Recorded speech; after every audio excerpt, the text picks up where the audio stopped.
bestselling author, psychotherapist, and public thinker Thomas More to discuss his new book, The Cure at Walden Pond, a beautiful and accessible exploration into the human condition that helps readers slow down, be more present and mindful in their relationships with their loved ones, and appreciate the beautiful world we share. Drawing wisdom from Henry David Thoreau's timeless reflections, The Cure at Walden Pond offers a thoughtful entry into what it means to live with greater intention in a fast-moving world, and how mindfulness can transform the way we relate to ourselves, the people we love, and the communities we call home. In this episode, Thomas and I will dive deeply into the human condition and how reconnecting with nature and embracing moments of quiet can help us find clarity and hope during uncertain times. In a culture that constantly demands more of our time and attention, I found my time with Thomas to be a balm to my soul, and I hope you will too. Stay with us. You're listening to The Facing Project, and I'm J.R. Jamison. My guest today is #1 New York Times bestselling author, psychotherapist, and public thinker, Thomas More. His new book, The Cure at Walden Pond, is a beautiful and accessible insight into the human condition that helps readers slow down, be more present and mindful in their relationships with their loved ones, and appreciate the beautiful world we share. Thomas, thank you for joining me on The Facing Project. Thank you for having me, JR. It's my pleasure. The Cure at Walden Pond is one of more than 20 other books on spirituality and depth psychology that you've written, and you're now in your mid-80s. Talk about the decision to return to Walden and to Thoreau at this particular moment in your life. Well, it's really hard for me to answer that. I've been reading Thoreau for many years. Obviously, he's a fellow compatriot of mine in many ways. I live about an hour and a half down the road from him, where he lived in Concord, Massachusetts. So that's something. I like reading my neighbors, Emerson and Emily Dickinson, and all those people, interesting people that have become my friends in a way over the past few years, the past years that I've lived here. So that's one thing. Another is that I really hadn't thought about it much, but I discovered what a good writer he is. And he has a different style of writing in the 19th century. You know, it's a little archaic for us, but I enjoy his wit, and I enjoy the insights he has. He expresses them in ways that are quite different from the way we talk, and they come through as fresh. So that's what drew me to it. I thought, I have to read him more closely now. So I read a great deal in his journals and his essays and some of his letters. And I got the impression that this is somebody really worth listening to. So it's been a great pleasure for me to go back to Thoreau and spend some time with him. I don't expect to spend a lot more time with him, but I enjoy the time I did. I'll add too that you mentioned early on in the book that this is not really a book about Thoreau. It examines him and his cabin by the lake for lessons in how to renew our lives. Was there a chapter or even a single sentence as you were writing this book that took longer to arrive to than others because you had to first live or relive it yourself? Really a good question. I would say that what struck me most about what he says, what he does, is that, and it's close to my own background. I have a PhD in religious studies. I have studied myth and ritual and world religions for, most of my life. I was a monk when I was a young person, Catholic monk, so I've been in that realm. And Thoreau has this wonderful ability to look at ordinary things and see myth, see mythology, see a bigger world, a deeper, more mysterious world. For example, he says that whenever he's on a river, paddling on a river, usually in a boat that he has made, he is always on the Ganges River. Mm-hmm. And I don't think that's a poetic or a light statement. I think he really means it. That when I am on a river, I am on a mythic river. I'm not on this literal H2O that's underneath me. I'm on what I would say it's alchemical water. It's a special water of the imagination that he is on, deep imagination. That's very important. He's able to actually get into another world. And in that, he's sort of a visionary and almost like a shaman who can be in different worlds at the same time. I think that Thoreau is much greater personality than we think. He's not just a naturalist enjoying nature from a distance. He has this very ancient capacity to be in a deeply mysterious world. I would say a mythic world, the world of myth. And that's what really struck me, that he was this person, because I know what that kind of person is like. I've spent my life studying these kind of people. And I didn't know that he was that, but I think he is. I loved that reference of the river Ganges, and it makes me think about my own place and where I live and my connection to nature and understanding of myself, but also my place in this order of things. There's a little brook that runs by my house that I love to just sit by, and there's a little footbridge over it, and I'll sometimes stand on the footbridge and reflect on this brook. That it's not the Ganges, but it could be the Ganges. And there is something about our place in the world, but our place where we live too. Oh, yes, absolutely. I live on a pond. We call them ponds in New England. It's a small lake.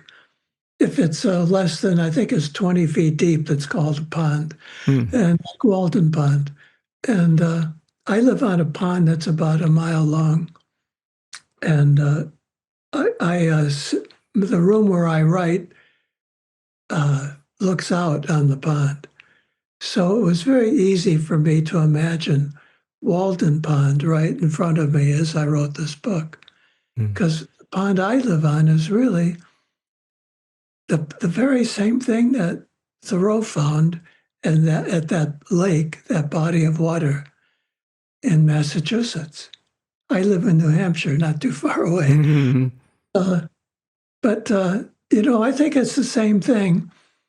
But for me, because of my studies and my reading and my experience, I think of it as a pond almost of poetry, of literature, of religion. Thoreau also says that the rivers are the same rivers that flowed in the Garden of Eden. I like that reference too, because what he's saying, I think, is that when he left his home in Concord to go 2 miles to live there on the side of next to Walden Pond, he found the Garden of Eden. I mean, he found whatever that reality is. He discovered it for himself, and that's what he lived. He did not live by a body of water. He lived in the Garden of Eden for 2 years. That makes me think about the title of your book is The Cure at Walden Pond. But you write that it's not a prescription, right? But it's something that we discover. Talk more about what that distinction means to you. Well, cure to me, first of all, let me get to it this way. I wanted to use the word cure because I feel that Thoreau was quite a bit disturbed when he went to Walden. He didn't know what he was going to do with his life. Originally, he thought he'd be a poet, and his poems were rejected. He was not accepted that way. And he took that seriously and personally. And he didn't know what to do, really. He had been to Harvard. He was at Harvard before he went to Walden. And he I think what he felt was that he needed a cure. Mm-hmm. He needed something. And he says at the beginning of his, well, toward the early part of his journals, that he needed to find a way to live so that when he came to the end of his life, he wouldn't think that it was worth nothing. Mm. And there's some anxiety in that statement, I'm a psychotherapist. I hear those things all the time and I listen for them. So he was my patient there for a few minutes. And I thought, I've heard this kind of thing before. There's some anxiety there. He's Mm-hmm. troubled. He wants to find a solution. He needs a cure. Mm-hmm. We need a cure badly. Mm-hmm. We live in a society I don't think we are looking properly for a solution to our problems. We're looking too superficially. Thoreau was not superficial. He had to leave home, and it's sort of rite of passage for him to leave home and go off by himself to see if he could discover what he needed and to be cured. We need to be cured. So I think that this book is speaking to that need that we have today, especially America. Emerson, who was Thoreau's good friend and mentor in many ways, often wrote about the need for an American way of living, an American way of thinking. We needed to let go of the European way, he thought. Mm-hmm. And he was really close to that, close to the revolution, the American Revolution. So I feel that we need to, it's very American. I think we need to discover very deep down what our American values are. Mm-hmm. They're really good. Our values that we profess are excellent. The Statue of Liberty is a wonderful image for us. Mm-hmm. But we don't understand it. We've lost it. And I think that's why so many Americans are lost. Mm-hmm. So I'm hoping that my book is a cure.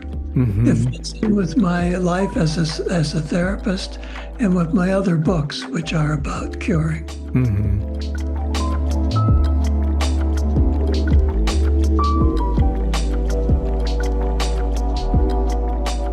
Well, to that point, when I think about our modern world in the United States, we are divided by and because of many things. And one of those is social media, right? In some ways, we're more connected than ever, but also more siloed than ever. And we see that people are waving their flags, putting themselves in camps. You write about this in your book, but there's also an important piece you write about remaining cool in circumstances when emotions are high and recognizing that we all bring cold and warmth. You write that Thoreau shows us to see the warmth in the cool and the chill in the warmth. And the goal in most things is not to appreciate opposites, but to see how they live in each other. How does that, or what does that teach us in today's divided society? Well, I think it's pretty easy to see, actually. I was thinking about this unrelated to our conversation this morning, just thinking about our situation, that there are ways in which we could easily, I think fairly easily, empathize with those who disagree with us. Mm-hmm. And there is a deep division, the division, and it isn't brand new. It's been with us for a long time.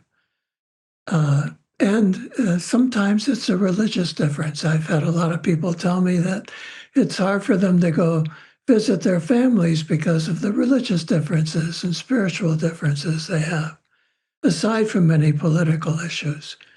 So I think that's been with us a long time. And this, I think, is really what Americans are challenged to do, that our founding, our philosophy is to have differences and to come together with our differences.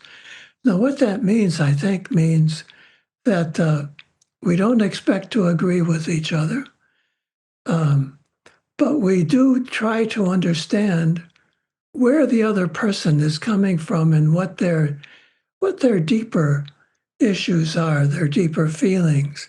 I think it helps. I hear this from people today sometimes. It helps when you think of people that you like and love who think differently from you, like certain members maybe of your family or neighbors or friends that you have. You really like them. but you can't stand the way they think about certain things. And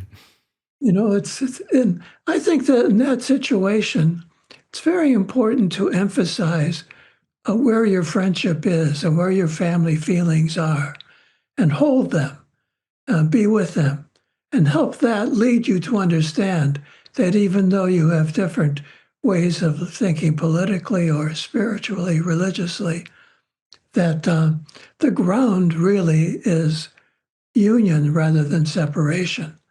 That is your ground. Think of yourself as human beings. I think that's in the message of Thoreau, and I hope it's in my book. Mm-hmm.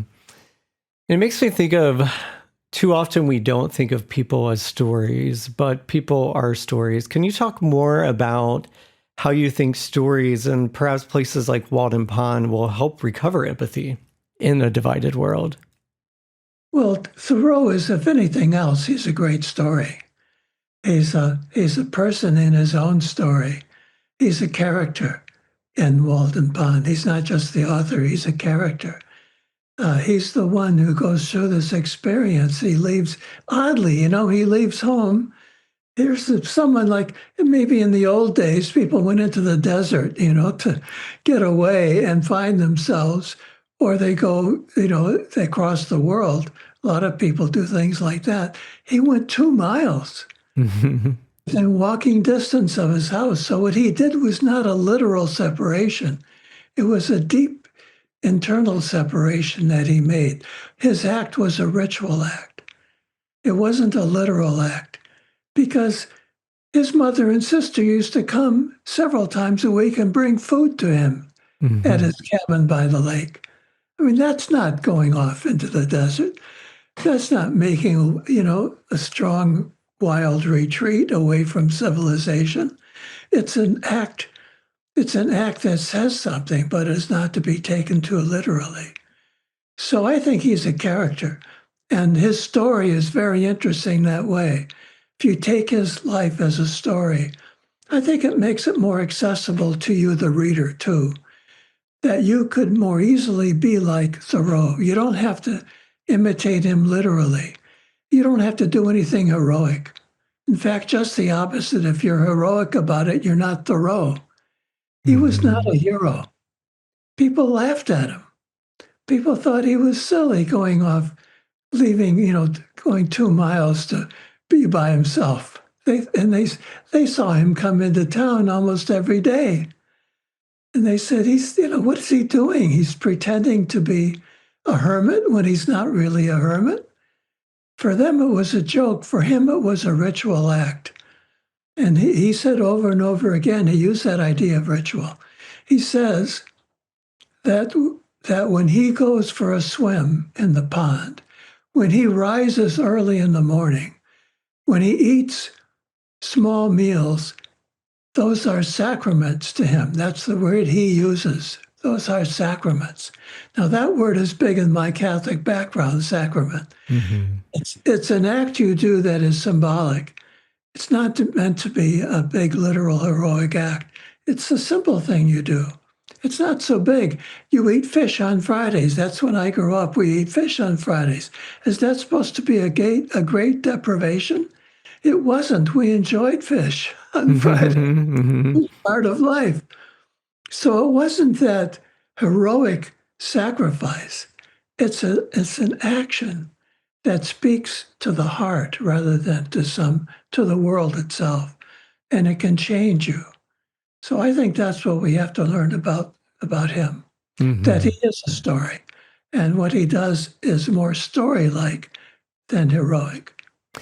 And this ritualness to him, ritual also connects us to community. So this idea that you're talking about, fish on Fridays, is a part of the Catholic tradition. And all or most, right, Catholics are doing that on Friday. That's a connection to a broader community. And as you mentioned a few times, Thoreau only lived a couple miles from his mother's house and from town, which is something I never really thought about, right? Like, I think on a cursory level, we think of Thoreau as some kind of recluse. But the reality is he was connecting also with community. You write, take a walk down a city street or a small town and notice how neglected the buildings, roads, and sidewalks are. If we loved them, we might be unsettled by their disrepair. If we could feel some empathy for them, we might feel an intimacy with them and even sense their love coming back. Tell me more about this idea of kind of ritual and about this connection with the natural world that connects us to our communities and neighbors and appreciation of place. Thoreau says, in that passage, Thoreau says that how could he be lonely? He's surrounded by chipmunks and fish and trees and telephone poles. He's surrounded by not only nature, but by things. And things are his relatives, just as natural things are. He talked about the chipmunks around him as his cousins. He liked that comparison, that they are his cousins, but the other animals are his friends. And he said, how could he ever be lonely? Well, I think that's an important lesson for us too. We also are surrounded by things. That's my example of walking through town. All those things that you see, and probably a lot of things that you love because they're familiar to you. Like walking down on a street in New York City, that could be, you'd see all kinds of friends there. Buildings that statues, parks, trash cans, all kinds of things that you may have a relationship to. You really do have a relationship to them. They mean something to you. You're glad they're there. Maybe you're not glad that some things are there, but they're part of your world. And you can feel belonging to that world. And if you can have that sense of belonging, it's part of your community.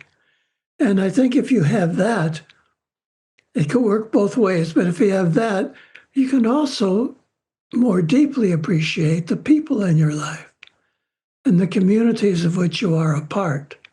Mm-hmm. All of us are part of many communities. And they are so important to us, but we take them for granted, or we don't give ourselves to them, or we don't allow ourselves to feel and depend upon the love that's there.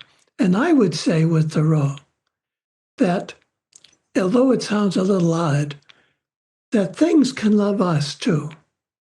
Mm-hmm. Just because you like to have something in your environment that you love doesn't mean that they depend upon us in some way, and that their existence depends on our existence, that we are in a community of sorts.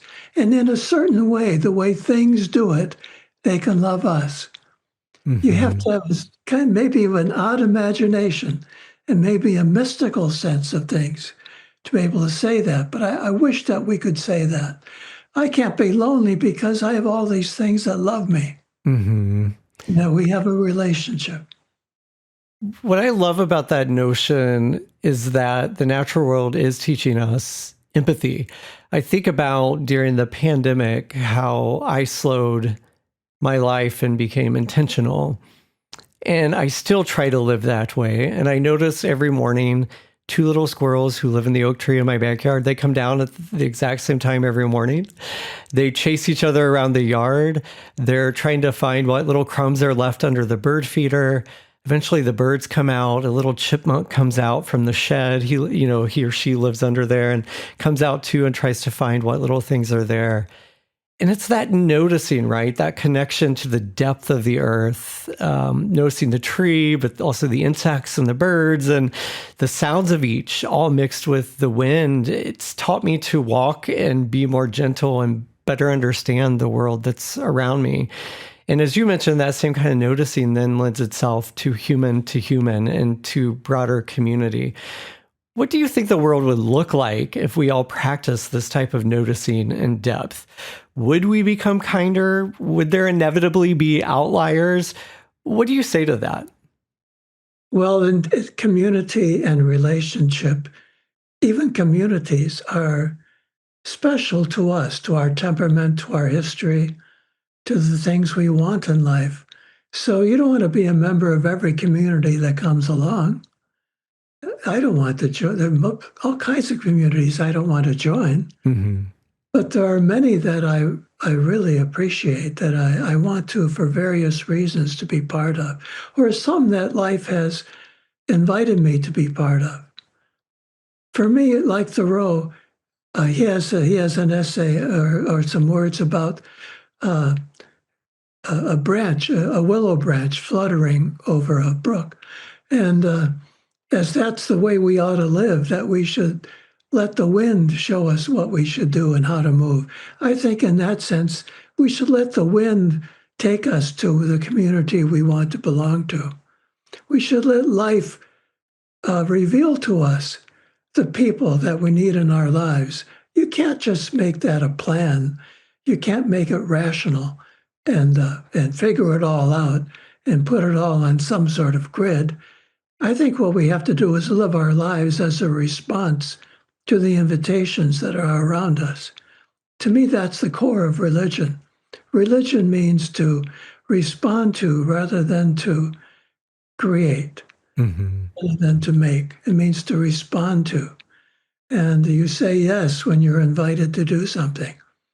Thoreau says when you go for a walk, you leave your house, you should walk out the door and just walk. Don't decide where to go or which direction to go. Get out there and walk. Let the road show you. Let the wind show you. Let the day show you where to walk. Just walk. And I love that idea because I think that is really a part of what it means to be deeply, naturally religious. And that's what I think that's the essence of who Thoreau was. And I loved reading the analogy about the willow leaf over the creek or the brook or the body of water and the westerly wind. Right, you write about leading you in that direction, and you've mentioned this so much of your life. You've followed that wind into much success. And I think about the people in my life who are planners, right? They draw kind of the quadrant and the boxes to help them make decisions. But really, it's kind of the being in tune with your noticing, right? Talk about how that has led you to success. And if you would have maybe charted your life, how you could have ended up possibly in a totally different life. So shall I tell you in detail? Sure. Okay. So it started when I was about, it started at the beginning, but I grew up in an Irish Catholic family, working class family. My dad taught plumbing and was a plumber when he started out. He was a very, very philosophical plumber. That's what I call him. He was a very thoughtful plumber and very skilled. But they were very devout Catholics, all my whole family. And so when I was 13, I decided I wanted to be a Catholic priest. I saw priests around me, and I liked who they were and what they did. And I was not just interested; I was inflamed. It just overtook me. I just had to do that, and it meant leaving my wonderful family, whom I loved. So I was torn. But the thing was so strong in me. That was the willow leaf. It was a hurricane. It wasn't just a gentle breeze. This hurricane came along, and I left home, and I didn't go back for 13 years.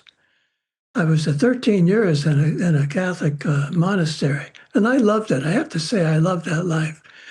And when I look back on it now, I'm 85 now. When I look back on it now, I think that, I don't know what I would have been if I hadn't left there. The world opened up for me. I may have been a plumber, probably would have been. My dad wanted everyone to be a plumber. He thought it was the greatest thing in the world. And I could, which is fine, I could have lived my life that way, but I didn't. But I immediately, as soon as I left home, I entered a much bigger world. My first day away, I began studying Latin and Greek, I mean, that opened up a huge world for me. I'm still using my Latin and Greek in my books. I still write with Latin and Greek sources. I try to make them intelligible to my readers, but I still do my own work with the Latin and Greek. So there I was in a bigger world. When I got to be 26, I woke up one morning after a lot of change around me. It was the 1960s. And I thought to myself, wow, it's over.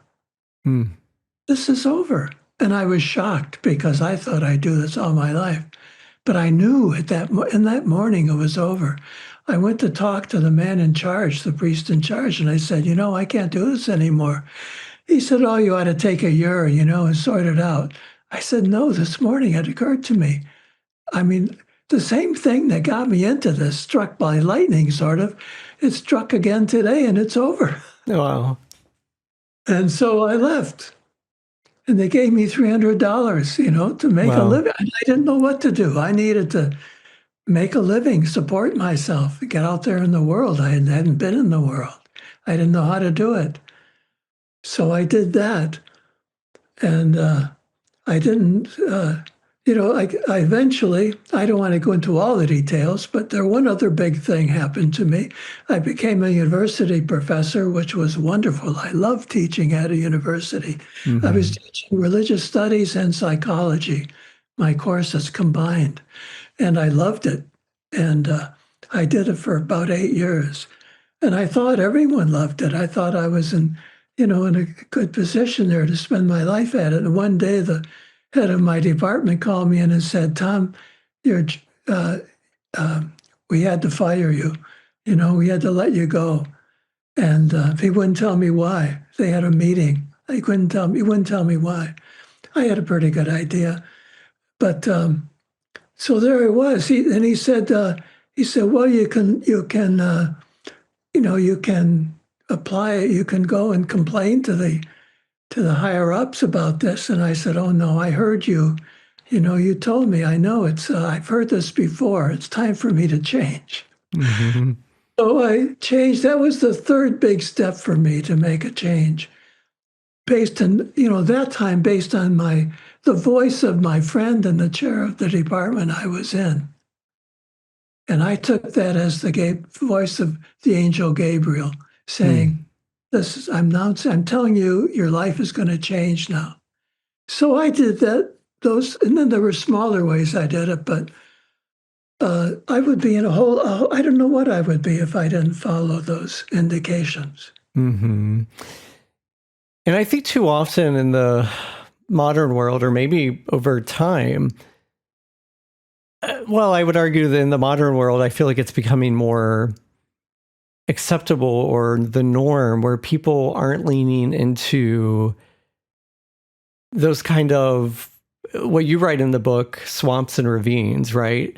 These moments in our life that can be kind of messy, but teach us lessons or show us a kind of different way. I think all too often, especially among young people, there's this kind of vanity of always showing the success, but not really leaning into what we learned from where we didn't succeed in some areas. You also apply kind of the swamp and ravine idea to modern towns and inspiring kind of the idea of forests waving above and frightening forests rotting below. Thoreau wrote, "Such a town is fitted to raise not only corn and potatoes, but poets and philosophers for the coming ages."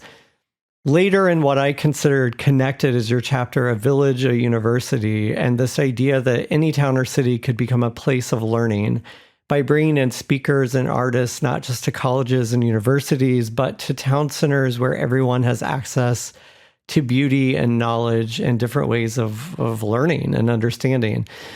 I think too often that cities kind of aim for this prosperous piece, right? And this kind of like shining city on the hill.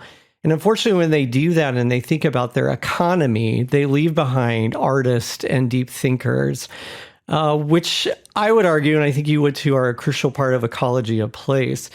Talk more about this and what cities could learn from Thoreau. Well, what you're saying, I think, is exactly the point, that we get interested in the wrong things. We have the wrong goals. We think that economic success is the main goal. It's important, certainly an important part of life.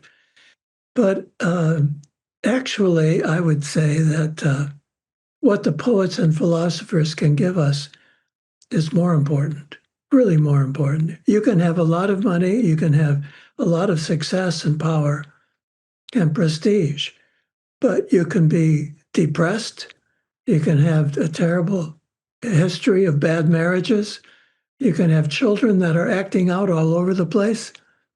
I don't think you want that. Mm-mm. But that's a pretty common picture in our society. So we do have, I think, with Thoreau, we have the wrong goals. And he says it even more clearly. He says, if you have to make a choice between having a special teacher in your town or city or a new bridge, forget the bridge. Mm-hmm. He says, get the teacher. He's as clear as can be on that point.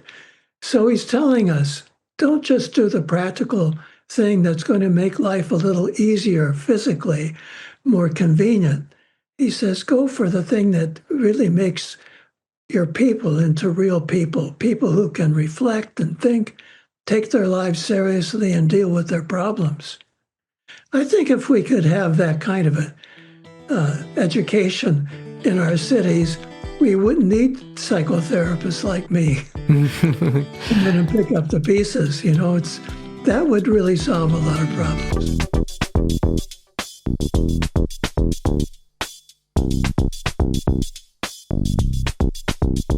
Yeah, I think about in our community, we have a space called Cannon Commons where it's mostly musicians gather and play shows, and we have free community concerts.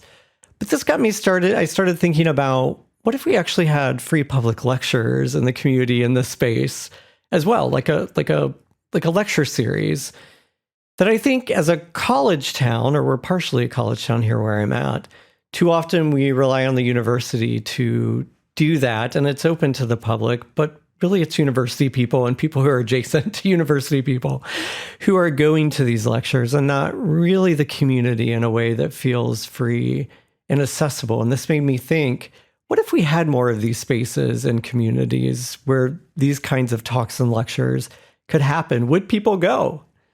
I would hope the answer would be yes. Well, they would go if it were done in the right spirit. The only trouble with the university model for that is that you have grades in the background people think of. You have professors who speak a little too high and mighty for the ordinary person. Mm-hmm. So I think what we'd have to, I know that Thoreau uses as his example Abelard, who was a philosopher, of the Middle Ages, really high-standing philosopher. Mm-hmm. But I think what he meant was someone who is deep enough, thinks deeply enough, and talks to the common issues of people. So I wouldn't want to have lectures on all different sorts of topics. I would like to see more like the Lyceum of New England that Thoreau was part of. Lectures that were given in the local churches, usually. I've given Lyceum lectures myself here in New England. And what I've done when I've given them is try to speak to the ordinary person about issues that matter. I don't bring up high intellectual matters at those Lyceum talks. I try to talk about ordinary things that we all are concerned about and try to shed some light on them. Mm-hmm. So I think that we could do it. I love the idea of what you're suggesting. Maybe a spot under a certain tree where you can expect on Saturdays, someone's going to give a talk that you really want to listen to. And maybe you'll have some people coming through town who are worth listening to in an ordinary Saturday way to give a talk at that special place that the high-minded professors are not really invited unless they can get off their high stool, Yeah, I love this idea because when I think about, you write about, kind of the beauty of Thoreau, and you even say this about yourself, the beauty to be educated and knowing, but also be able to be a common person. You call him he called himself a clodhopper, right? And you call yourself that too in the book. And it's that kind of normal speak that provides access that I fear too often when things become too university speak. It turns people away from that. One piece that you wrote that resonated with me was the mouth of the reptile and releasing the materiality of life to see the free beauty around us and connecting to the depth of the earth releases us from greed. And it's connected to this idea, I think, because it also made me think about my privileged life, right? I have a master's degree. I'm an author and an educator. I host a radio show. These have granted me the ability to meet extraordinary people, to travel the world. And it's also provided me the ability to seek a transcendental life and a way of being in tune with and finding my place in nature. So naturally, I started thinking about those who are less privileged and how access to knowledge is sometimes a privilege in and of itself. What about those who are born into, let's say, a cycle of chaos, who only know the tyranny of the moment? How do we connect them to these teachings that I feel are invaluable? Well, it doesn't take a whole. I guess it doesn't take a huge intelligence. It takes a certain turn of mind to take what we usually considered classic learning, like let's say poets or some of the great old stories, wonderful stories of the past, or even contemporary writers and painters. It doesn't take a whole lot to be able to present that to people in a way that excites them. Ordinary people, you can do it. One of the things that has surprised me, I teach mythology, and when I do teach, I teach a course online, and I teach a lot of mythology in it. And people tell me, they've taken mythology courses before. They didn't know that myth had anything to do with their own lives. And I'm shocked, because myth has everything to do with your own life. There's so many stories that speak to the depth of your emotion and your feeling and your problems. And these stories are so deep and so interesting, and you can explore yourself through them. I mean, Freud did that. He talked about the story of Oedipus, and he said that's what happens with fathers and children. There's sort of an Oedipus story lived out. It doesn't take a lot. You don't have to be super intelligent to do that. You just have to be able to think imaginatively and have your heart with the person you're with, and they don't have to have your same education at all. They can just be people that you, as human beings, you can connect with. That's what I try to do in my books. I really try to write to the average person. At the same time, I try to write to artists who can appreciate a more poetic kind of writing and talking. So I do try to do that, and I don't think it doesn't take too much away. People sometimes tell me that I should be more intellectual in my approach. Well, I've got all that, but I don't bring it out in my books. I don't make that front and center. It's in the background. I hope it's there in the background, but it's not the central thing. I want to speak to the ordinary person. I used to, when my dad was alive, he lived to be 100, so he was alive for a long time when I was a writer, and I would send him my books, and he would write back, send me a list of words that he had never heard before. And we discussed those, and then he'd tell me how much he enjoyed and appreciated the things I wrote. Yeah. And I figured he was my test. If my father, the plumber, could enjoy and understand what I wrote, I was okay. If he was having trouble with certain words, I'd have to reconsider them. Then I wouldn't use them, but I would reconsider them if they were valuable to me. But I think we can do our work that way. We can realize that we live in an ordinary world.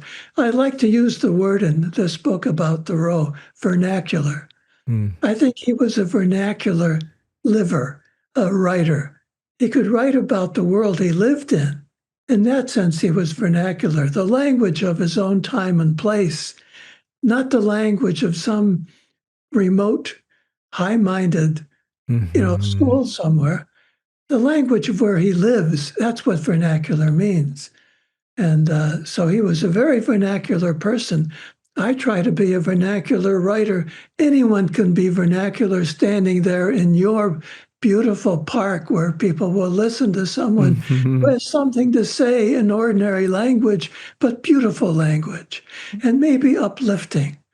Thoreau says that when you go to a bookshelf to check a book out to read, be on your tiptoes. Don't get the lowest thing there you can find. Get the highest book, the highest kind of reading. Elevate yourself with it. Don't put yourself down. But while you elevate, choose something you can enjoy and appreciate. And I think that's so true of your message and of this book. It's deep. There's depth, right? It goes deep. It asks us to go deep. But the language was so accessible that I read your book in 4 or 5 hours. I mean, I just devoured it because I just wanted to continue reading. And I think that says something about the accessibility of language. And Thoreau talked about living deliberately, right? So I think that's part of the message too, is deliberate living that is accessible to anybody, to have that kind of, to live deliberately. But in an age I'm thinking about of constant notifications, I'm thinking about my morning, right? I came into this where I'm like, I'm going to have a mindful day. But then there was the ringing, the pinging, the dinging that happens with my phone, my email, right? All these ways that people can reach us at a time where we just sometimes want to step away. What do you say when something like that, right? Like spikes anxiety, what might living deliberately look like in a tech-savvy world? Well, you can be like Thoreau in some ways, and I guess I'm like him. Well, I did say that both of us were quite eccentric. That means that we don't fit neatly into the world around us. That's one step you can take. I've been saying this for 30 years since I first started publishing my books. Be eccentric, if you can. Don't fit in too well with the crowd. One way it happens to me, I don't plan it this way, but I don't answer a lot of emails and phone messages.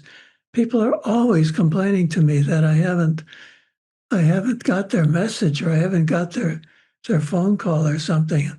I don't defend myself. I just say, oh, well, that's unfortunate. And then I just go on with the conversation. I don't apologize for it. They've got to know that I'm not going to be that available and that accessible. And that's one way to deal with it. I don't plan that. I don't want to be that way, but I am. And so I'm vernacular. That's what I do. And that's the way Thoreau was. And people thought he was a little, maybe troubled.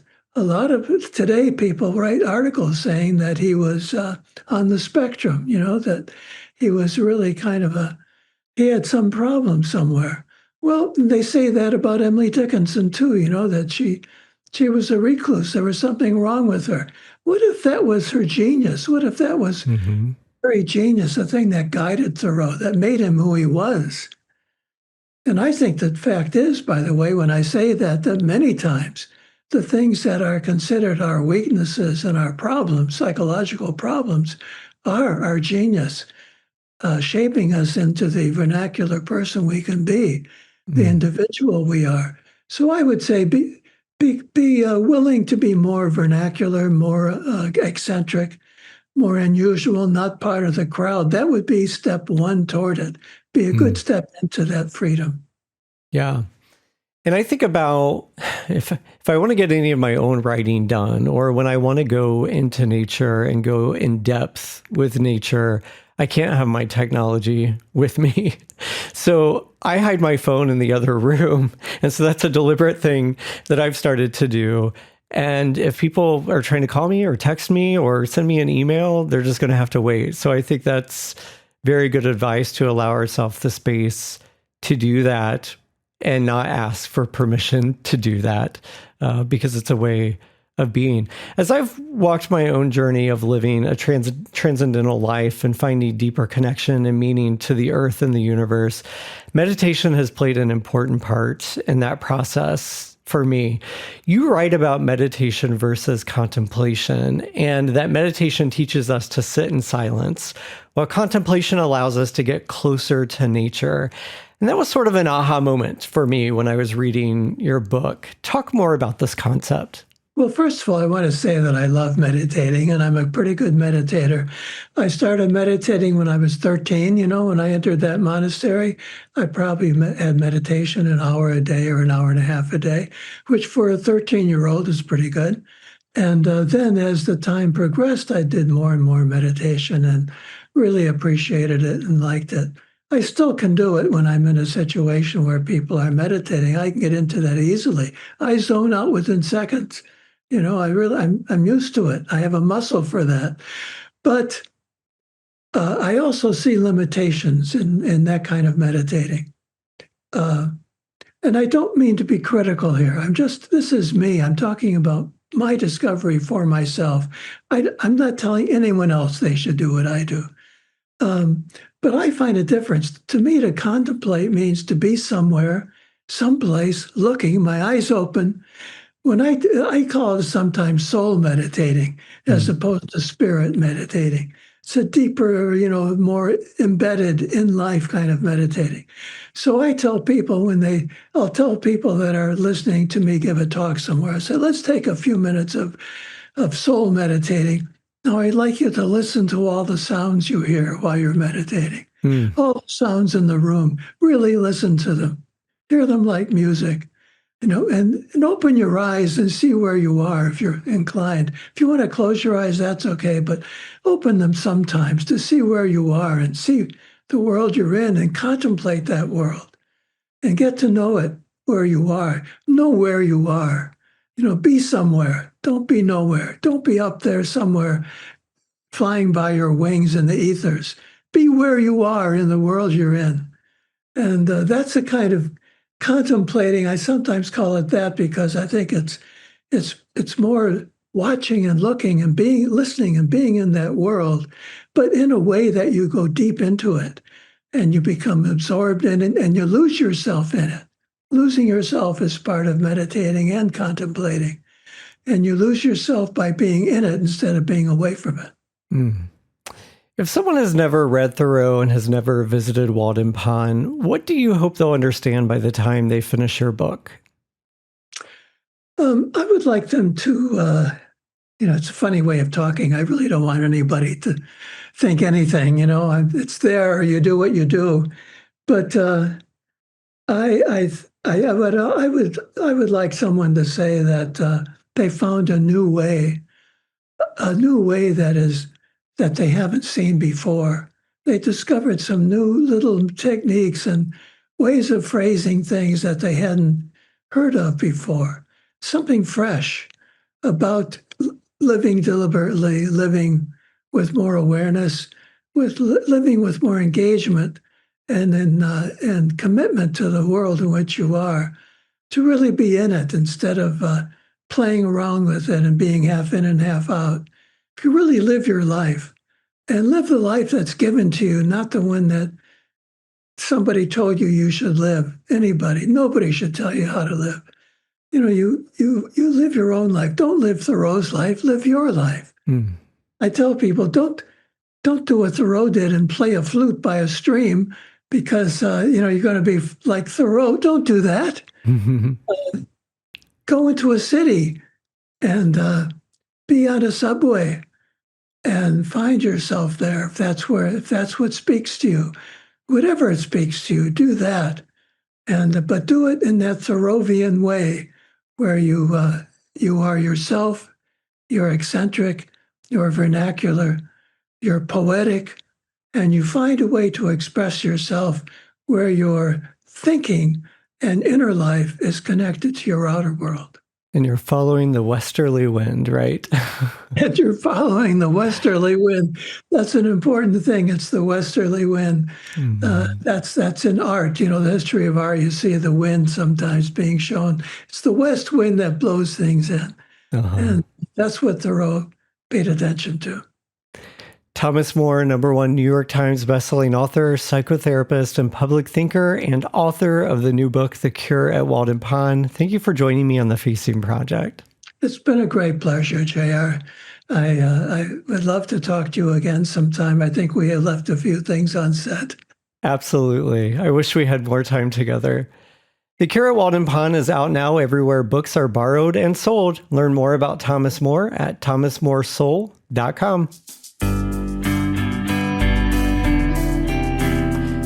Thank you again to Thomas More for joining me on today's show, and to his publisher, Pegasus Books, for providing a complimentary copy of The Cure at Walden Pond. To listen to past episodes of this program, visit indianapublicradio.org/The Facing Project, or find us on your favorite podcasting app, or on YouTube, or on the NPR network, or just ask your smart speaker to play The Facing Project on NPR. To continue the conversation about this episode, find us on Facebook and Instagram at Facing Project. The Facing Project is recorded at Indiana Public Radio at Ball State University in beautiful and wonderful and evergreen Muncie, Indiana. And it's produced by the amazing producer and audio engineer extraordinaire, Sean Ashcraft. The show is distributed nationally through PRX. I'm your host, J.R. Jamison. And until next time, I wish you the courage to share your own story and the empathy to listen to others.